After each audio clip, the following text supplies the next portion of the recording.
नमस्कार दोस्तों, स्वागत है एक बार फिर से आपका लक्ष्य नर्सिंग क्लासेस के यूट्यूब चैनल पर। मैं आपके सामने एक और वैकेंसी की इन्फॉर्मेशन लेकर के आपके सामने हाजिर हुआ हूं।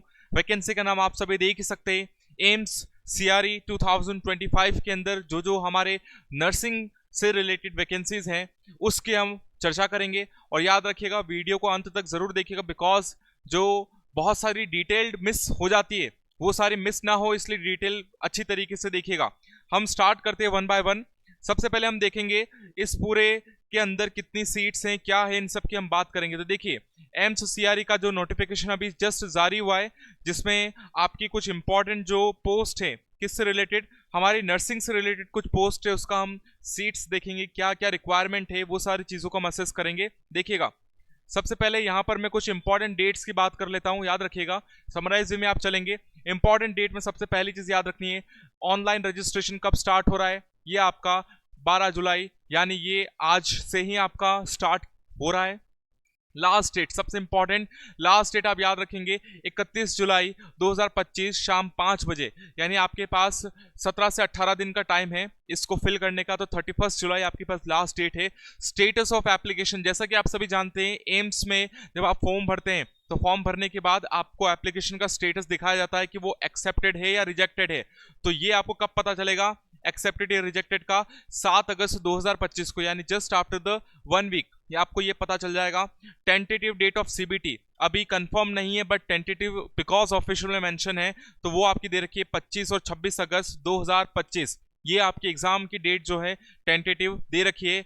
एडमिट कार्ड कब रिलीज होंगे? ये आपके एग्जाम से 3 दिन पहले, सीबीटी से 3 दिन पहले रिलीज होंगे। और खैर 1 वीक पहले आपको एग्जाम सेंटर का पता चल जाएगा, तो उसकी कोई चिंता की विषय नहीं है। और याद रखिएगा, स्किल टेस्ट, खैर नर्सिंग में तो कुछ भी नहीं है, नर्सिंग में कोई स्किल टेस्ट का अभी एट सच कोई प्रोविजन नहीं है, बट कुछ एम्स स्किल टेस्ट करवा भी सकता है, तो वो भी आप ध्यान रखेंगे। चलिए, यहां पर मैं नंबर ऑफ पोस्ट की बात करूं, सबसे इंपॉर्टेंट रूप से देखिएगा, नंबर ऑफ पोस्ट काफी कम पोस्ट है। सभी को ये जान के दुख तो बहुत होगा, लेकिन सच्चाई यही है, कड़वी सच्चाई लेकिन सच यही है।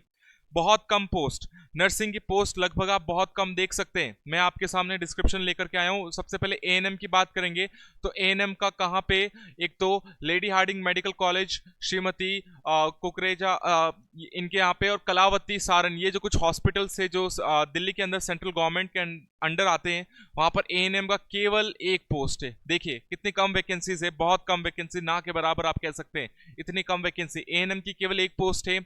एसएनओ की वैकेंसी आप देख सकते हैं, तो मेजर यहाँ पे एसएनओ की वैकेंसीज जो है, SNO AIIMS Bathinda, SNO AIIMS Bathinda के अंदर कितनी वैकेंसी है? यूआर के अंदर एक है, ओबीसी के अंदर एक है, ओवरऑल केवल 2 वैकेंसी, 2 सीट्स हैं एसएनओ के लिए, एम्स बठिंडा। एसएनओ फीमेल कहां पर? एम्स रायपुर में फीमेल के लिए जो सीट्स हैं वो है आपकी 13 सीट्स जनरल के लिए, ईडब्ल्यूएस के लिए 3, ओबीसी के लिए 8, 2 सीट एससी एसटी, और टोटल सीट्स जो है 28 सीट्स हैं आपके लिए। कहां पे? AIIMS Raipur. AIIMS Mangalagiri females के लिए कितनी सीट्स है? टोटल 2 सीट, जिसमें एक यूआर एक ओबीसी, टोटल 2 सीट्स है आपके लिए केवल। एसएनओ मेल के लिए एम्स मंगलागिरी में केवल एक सीट है, वो भी एससी कैंडिडेट के लिए एक सीट यहाँ पे दी गई है। एसएनओ फीमेल रायबरेली के अंदर यूआर की 8 सीटें, ओबीसी की 1 सीटें और एसटी की 1 सीटें, टोटल सीट्स हैं 10, यहाँ पर याद रखेंगे। एसएनओ फीमेल एम्स पटना, यहाँ पर अच्छी सीट्स, यानी फीमेल्स के लिए सीट्स काफ़ी ज़्यादा देख सकते हैं आप, डिस्क्रिमिनेशन। 13 सीट्स, 2 7 4 2, टोटल 28 सीट्स यहाँ पर देखने को मिल सकती है। यहाँ पर एम्स पटना में मेल्स की सीट अगर आप देखें तो 3 सीट से, यूआर की, ओबीसी ईडब्ल्यूएस की 1 सीट है, ओबीसी की 2, उसके बाद एससी की 1, टोटल 7 सीट्स हैं यहाँ पर। डेमोन्स्ट्रेटर नर्सिंग के अंदर एक और इसमें पोस्ट है, डेमोन्स्ट्रेटर, यहाँ पर है जो आपका रीजनल इम्फाल के अंदर, अजवाई के अंदर जो है, यहाँ पर केवल एक वैकेंसी, वो भी ओबीसी कैटेगरी के लिए, केवल एक सीट है यहाँ पर डेमोन्स्ट्रेटर के लिए। स्टाफ नर्स ग्रेड 1 फीमेल के लिए यहाँ पर एम्स गोरखपुर में, महिलाओं के लिए 7 सीट से, यूआर के लिए, ओबीसी के लिए 1 है, एससी के लिए 1 है, एसटी के लिए 2 है, टोटल 11 सीट से कहां पर? आपके ग्रेड 1 नर्स ग्रेड 1 फीमेल के लिए एम्स गोरखपुर, और नर्स ग्रेड 1 मेल के लिए एम्स गोरखपुर में कितनी सीट से? 3 सीट से टोटल, वो भी 3 किसकी है? जनरल सीट से। तो ये टोटल सीट्स का डिस्क्रिप्शन है। नो डाउट बहुत कम सीट्स है, बट स्टिल एक अपॉर्चुनिटी को अपॉर्चुनिटी के तरीके से लीजिएगा। हालांकि सीट्स काफी कम है कंपेयर करें अगर लास्ट साल की सीआरई की वजह से। चलिए, एप्लीकेशन फी जैसे कि आप सभी जानते हैं बिल्कुल हाई फी रहता है एम्स में, 3,000 रुपये। किसके लिए? जनरल और ओबीसी के लिए, वो चाहे मेल फीमेल 3,000 रुपये। ST/SC/EWS के लिए 2,400 रुपये, और PWBD के लिए पूरी तरीके से क्या है, एक्सटेम्प्टेड है, तो कोई दिक्कत वाली बात नहीं, बट स्टिल फीस काफ़ी ज़्यादा है, 3,000 रुपये जनरल ओबीसी कैंडिडेट के लिए, और यहाँ पर रिफंडेबल का भी कोई स्टेटस नहीं होता है। अब यहाँ पर बहुत इंपॉर्टेंट देखिए, आपको बहुत सारे वीडियोस मिल जाएंगे यूट्यूब पे जहाँ पर आपको इसकी डिटेल दी जाएगी, लेकिन माइनर डिटेल पढ़ने के लिए पूरा नोटिफिकेशन डिटेल में पढ़ना पड़ता है। तो यहाँ पर कुछ इन्फॉर्मेशन आपके लिए काम की हो सकती है, बिकॉज एजुकेशन क्वालिफिकेशन में थोड़ा थोड़ा किसी न किसी एम्स बाय एम्स के हिसाब से डिफरेंस है। मैं आपको बताता हूँ कैसे, तब आपको समझ में आएगा। बाकी आप बहुत सारी जगह ये पढ़ लेंगे कि हाँ इतनी सीट से ये है वो है, बट स्टिल कुछ चीज़ें मिस कर जाते हैं, वो चीज़ें आप मिस ना करें। देखिए सबसे पहले एएनएम की बात करें तो एएनएम की कहां पर पोस्टिंग है, तो यहां पर है Lady Hardinge medical college, Sucheta Kripalani और कलावती सारन, ये 3 हॉस्पिटल से। टोटल एज लिमिट कितना है, 21 से 25 साल। क्या लेवल पे रहने वाला है, 4th लेवल पे। यहां पर एएनएम के लिए क्या एजुकेशन क्वालिफिकेशन है, 12th पास होनी चाहिए पहली बात। उसके बाद एएनएम सर्टिफिकेट होना चाहिए from recognise state nursing council के साथ, या तो ये सारी चीजें, नहीं तो female multipurpose worker course from a recognised institute of board, female multipurpose worker भी याद रखिएगा। और इसके साथ अगर बात करें तो ये कुछ इंपॉर्टेंट चीजें किससे रिगार्डिंग, आपकी एएनएम के रिगार्डिंग, कोई डाउट की बात नहीं होनी चाहिए। दूसरा डेमोन्स्ट्रेटिंग की रिगार्डिंग देखिएगा, डेमोन्स्ट्रेटिंग की रिगार्डिंग देखिएगा, डेमोन्स्ट्रेटिंग की रिगार्डिंग अगर आप देखें तो यहाँ पर regional institute of paramedical nursing science यहाँ पर आपको देखने को मिल रही है। एज लिमिट कितना है, 30। क्या लेवल पे रहने वाला है, 6। अब यहाँ पर उसके लिए क्या असेंशियल, केवल एक सीट है, पर असेंशियल क्वालिफिकेशन देखिएगा, BSc nursing from INC university, और डिजायरेबल में एमएससी कैंडिडेट। याद रखिएगा एमएससी कैंडिडेट है जो डिजायरेबल में है, यानी डेमोन्स्ट्रेटर की एक पोस्ट है उसके लिए एमएससी कैंडिडेट भी डिजायरेबल में है। अच्छा पोस्ट है, खैर एक ही है पर कोई बात नहीं। यहां पर देखिएगा अब जितने भी एसएनओ हैं, जितने भी एम्स के एसएनओ है, वहां पर आपको एक बार ध्यान से मेरी इंफॉर्मेशन को सुनिएगा, फिर उसके बाद फॉर्म फिलअप करते समय आप अपनी प्रेफरेंस चॉइस करिएगा। देखिए एम्स भटिंडा की बात करें तो एज लिमिट कितना है, 21 से 35 साल।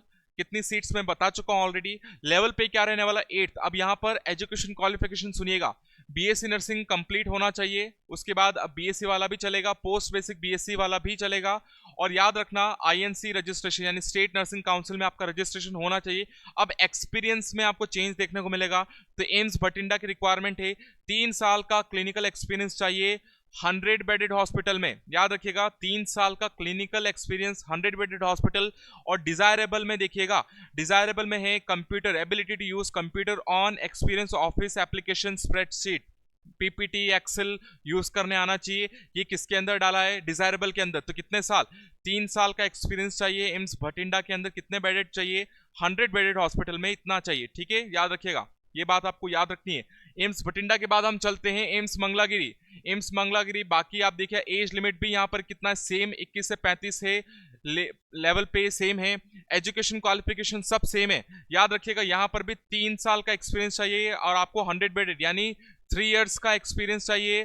कितने बेडेड, 100 बेडेड चाहिए, 100 बेडेड 3 इयर्स का एक्सपीरियंस होना चाहिए। एम्स कहाँ, मंगलागिरी के अंदर। और यहाँ पर भी डिजायरेबल में ability to use computer, computer का नॉलेज हो तो उसको डिजायरेबल में रखा गया है। चलिए ये तो बिल्कुल सेम है। नेक्स्ट है आपका एम्स रायपुर। देखिएगा एम्स रायपुर में अब यहाँ पर थोड़ा सा चेंज में वापस फोकस कर रहा हूं, आप ये डिटेल मिस कर देंगे, बहुत सारे लोग नहीं बता पाएंगे। देखिएगा पहली बात वहां पर कितनी थी, पिछले वहां पर एज लिमिट कितनी थी, 21 से 35 साल। कितनी थी, 21 से 35 साल। एम्स रायपुर के लिए चाहिए 25 से 35 साल। पहली बात तो ये, पहले इंपॉर्टेंट डिफरेंस तो ये आपको दिख गया। लेवल पे कितना है, 8, कोई दिक्कत नहीं है। एजुकेशन क्वालिफिकेशन सही है बस। अब यहाँ पर इस लाइन को आइडेंटिफाई करिएगा बहुत इंपॉर्टेंट रूप से, बहुत लोग मिस करेंगे। यहाँ पर क्या चाहिए, एम्स रायपुर के अंदर 3 साल का एक्सपीरियंस तो चाहिए, लेकिन कितने बेडेड चाहिए, मिनिमम 200 बेडेड। कितने, मिनिमम 200 बेडेड हॉस्पिटल चाहिए, वहां का एक्सपीरियंस। अब आप देखेंगे, अब आप यहां देखें एम्स मंगलागिरी में कितना चाहिए था, 100 बेडेड चाहिए था। एम्स भटिंडा में कितना चाहिए था, 100 बेडेड। लेकिन एम्स रायपुर के अंदर कितना चाहिए, 200 बेडेड। तो ये डिफरेंस याद रखिएगा, तो अपने फॉर्म भरते समय, प्रेफरेंस भरते समय याद रखिएगा ये सब चीजें। करेक्टली रूप से याद रखिएगा। एसएनओ एम्स रायबरेली, रायबरेली के यहाँ पर भी अब यहाँ पर देखिए 21 से 35 साल। एम्स रायपुर के अंदर 25 से 35 साल है, यहाँ पर 21 से 35 साल। सैलरी पे सेम है, एजुकेशन क्वालिफिकेशन सेम है, बस डिफरेंस वापस यहाँ पर कितना है, यहाँ पर देखेंगे 3 साल का, देखिएगा कितना 3 इयर्स एक्सपीरियंस चाहिए, कितने बेडेड चाहिए 100 बेडेड, कितना बेडेड चाहिए 100 बेडेड। और याद रखिएगा लेकिन एम्स रायपुर में डिजायरेबल में कोई कंप्यूटर का डिजायरेबल मेंशन नहीं किया, लेकिन यहाँ पर याद रखिएगा यहाँ पर कंप्यूटर डिजायरेबल मेंशन किया हुआ है। कहां पर, यहां पर आपको एसएनओ किसके अंदर, एसएनओ आपका रायबरेली। तो देखिए डिफरेंस कितना, यहां पर 100 बेडेड, यहां पे 200 बेडेड। ये डिफरेंस को याद रख करके फॉर्म भरना, फिर से कह रहा हूं मैं, चीजें मिस कर देंगे आप। एसएनओ कहां, एम्स पटना, एज लिमिट 21 से 35 और सैलरी पे। अब यहां पर बाकी सारी चीजें सेम है, यहां पर बाकी सारी चीजें आपके लिए क्या है, सेम है, बाकी सारी चीजें क्या आपके लिए सेम है, बस यहां पर ये चीज देखिएगा, ये इंपॉर्टेंट रूप से देखिएगा क्या, यहां पर भी कितना चाहिए 3 इयर्स एक्सपीरियंस चाहिए, कितना 3 इयर्स, और कितने बेडेड चाहिए 100 बेडेड, कितना 100 बेडेड 3 इयर्स। कहां पे, एम्स पटना, कहां पर, एम्स पटना 3 इयर्स 100 बेडेड, कोई डाउट नहीं है। और चलते हैं अपने एम्स गोरखपुर पे, कहां पर चलेंगे, एम्स गोरखपुर की बात करें तो देखिएगा एम्स गोरखपुर में ऑलमोस्ट सेम है, यहां पर बाकी सारी चीजें भी आपके लिए क्या है, सेम है। अब यहां पर अगर मैं एक्सपीरियंस की बात करूं तो एक्सपीरियंस को देखिएगा ध्यान से, यहां पर एक्सपीरियंस देखिएगा, एजुकेशन क्वालिफिकेशन सेम है, 3 years experience as staff nurse, grade pay, यहां पर देखिए यहां पर आपको चाहिए 3 इयर्स का experience as a staff nurse, जिसका ग्रेड पे कितना होना चाहिए, ग्रेड पे लेवल 7 एज पर 7 सीपीसी। यानी आप प्राइवेट इंस्टीट्यूट के यहां पे एलिजिबल नहीं होंगे, बिकॉज इतनी पे स्केल होता नहीं है। कितना एक्सपीरियंस चाहिए, यानी 100 बेडेड चाहिए, ये जरूर उन्होंने मेंशन किया 100 बेडेड चाहिए, और क्या कितने साल का चाहिए, 3 साल का चाहिए। लेकिन यहां पर इन्होंने ये चीज और डाल दी, क्या डाली, कि 3 साल का experience as a staff nurse grade second, pay कितना, level 7 as per CPC in minimum 100 bedded hospital. अब ये तो आप देख लीजिए, आप जब फॉर्म भरेंगे तो यहां पर ये बात ध्यान रखिएगा। और डिजायरेबल में कंप्यूटर का नॉलेज होना चाहिए पूरी तरीके से। यहां पर जितने भी एम्स के अंदर आपकी वैकेंसीज जो थी एसएनओ के अंदर, वो सारी वैकेंसीज का बेटर डिफरेंस आपको मैंने बताया है। सर्टिफिकेट्स क्या क्या चाहिए तो आप सभी को पता है, अगर आप रिजर्वेशन का फायदा लेना चाहते हैं तो आपको सर्टिफिकेट बिल्कुल अप टू डेट चाहिए। तो एसटी एससी ओबीसी के लिए याद रखिएगा, ओबीसी के लिए एनसीएल होना चाहिए, नॉन क्रिमिनल सर्टिफिकेट होना चाहिए, और ये इशू होना चाहिए आफ्टर 1 अप्रैल 2025, यानी 25-26 के सेशन ईयर का होना चाहिए। ईडब्ल्यूएस के लिए भी सेम चीजें, FI 24-25 इनकम सर्टिफिकेट, और ये इशू कब से होना चाहिए, 1 अप्रैल, यानी वही सिंपल सी बात है आपकी 1 अप्रैल से लेकर के जुलाई के बीच का होना चाहिए, याद रखिएगा ये इंपॉर्टेंट चीज है। पीडब्ल्यूबीडी कैंडिडेट को आपको देना ही है सर्टिफिकेट, एप्लीकेबल है तो। एक्सपीरियंस सर्टिफिकेट, जीएनएम जहां पर भी जरूरत है वहां पर, एनओसी अगर मांगा है तो आपको एनओसी देना पड़ेगा, और एजुकेशन क्वालिफिकेशन की हर एक डिटेल जो आपसे मांगी वो आपको सबमिट करनी पड़ेगी फॉर्म के अंदर।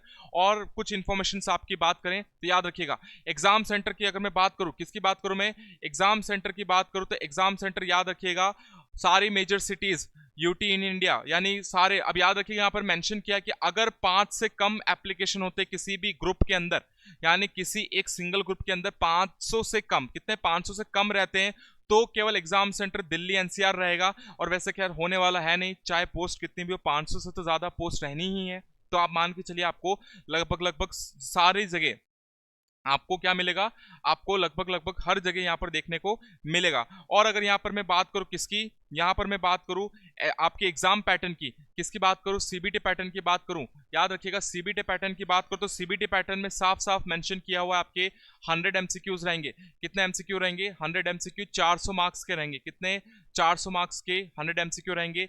माइनस आपका ये रहेगा, -0.5 रहेगा, -0.5 आपके क्या रहेगी, नेगेटिव मार्किंग रहेगी, -0.5 आपकी क्या रहेगी, नेगेटिव मार्किंग रहेगी। और 80 क्वेश्चन तो आपके नर्सिंग के रहेंगे, 80 क्वेश्चन आपके नर्सिंग के रहेंगे, और 20 क्वेश्चन जो है आपके नॉन नर्सिंग के रहने वाले हैं। 20 क्वेश्चन आपके किसके रहने वाले, नॉन नर्सिंग के रहने वाले हैं। तो याद रखिएगा ये कुछ एग्जाम की सीबीटी की डिटेल्स भी उसमें दे रखी है। तो वैसे जो भी इंफॉर्मेशन अपकमिंग अपडेट्स आएंगे हम उसके साथ लेकर के आएंगे। तो ये सारी इंफॉर्मेशन थी आपकी बेसिक किससे रिलेटेड, आपकी एम्स सीआरई से रिलेटेड। आई होप ये इंफॉर्मेशन देख करके बहुत से लोगों को निराश हुआ होगा, क्योंकि सीट्स काफ़ी कम है, बहुत कम सीट्स है, बट स्टिल आप इसको एज अ अपॉर्चुनिटी देखिए। जितनी भी सीट्स हैं आपके लिए केवल एक सीट चाहिए, तो इस वीडियो को पूरा देखिएगा, उसके बाद अपने फॉर्म को भरना स्टार्ट करिएगा। बाकी इस वीडियो से रिलेटेड या इस वैकेंसी से रिलेटेड कोई डाउट रहता है तो आप कमेंट सेक्शन में ड्रॉप करिएगा, आपके हर सवाल का जवाब देने की पूरी कोशिश करूंगा। तो मिलते हैं किसी अगले वीडियो में, तब तक के लिए बहुत बहुत शुक्रिया। जय हिंद, जय भारत।